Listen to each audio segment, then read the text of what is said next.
Whenever I'm handling my weed eater, I always wear gloves. The reason for that is because I really don't know what I've weed eated with it. I could have hit poison ivy or something else that I'm allergic to. So I always handle everything with gloves. Alright, I want to talk about several things here. First of all, sometimes this button doesn't push up and down. So it makes it, sorry, I have bees running around me, but they're actually carpenter bees, so they're not going to bite me. But sometimes they smack me in the head, so I kind of get off track. Anyway, if this button is not pushing down like it should, and it's usually because it's been, you twist it just a little bit, and it'll come back up like it's supposed to. And then that way you can get it to feed. Now, of course, it's not going to feed because it's not plugged in and running. So just remember, if this is stuck, just twist it a little till it gets free. Now, if you want to take this cap off for this particular type, it's hard to see. Oh, and I've got a cat hitting my tripod. But there are these little indents here. And you have to push them in so you can pull this off. So I'm going to push this from the side.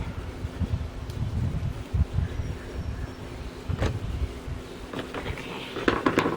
So right here is the piece I was talking about. You have to kind of push it in. Let's see if I can do this. Like so. And that will make it come up. I'll try it again. Push in. And you see how it pops up. And then this whole thing pops right out. And that's what it looks like. You can see the little tabs that went in. So now that I've had to take off my gloves, when I'm done, I will wash my hands really good and put rubbing alcohol on them. That way, if I've gotten into any poison ivy, it won't spread. Anyway, once you get, this is a carpenter bee. They like to bore holes in wood, but they don't actually bite. They'll smack at you and they'll check you out. But anyway, when you take this off, then you have this piece and it can come all the way out. As you can see, the string is coming through there, and when you go to put it back in, I'm going to take this out because I want to show you how to string it.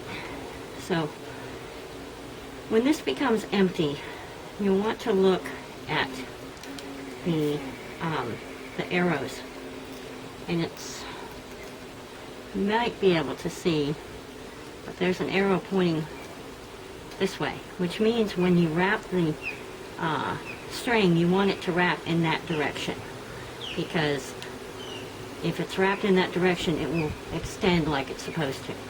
So when you start out, you'll want to take the end of it and put it in one of these grooves. Now, my string is a little too big, so I had to take a pair of pliers and really work it in there. And then I wrapped the string around like it was supposed to be in the direction that it was supposed to go. Now, you have the end of it, and you want that end to go into this little slot. Hopefully you can see that.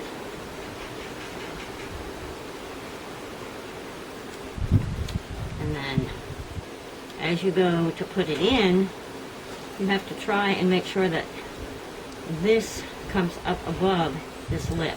You want it to push under. So you're going to kind of have to play with it. And the best way is to make sure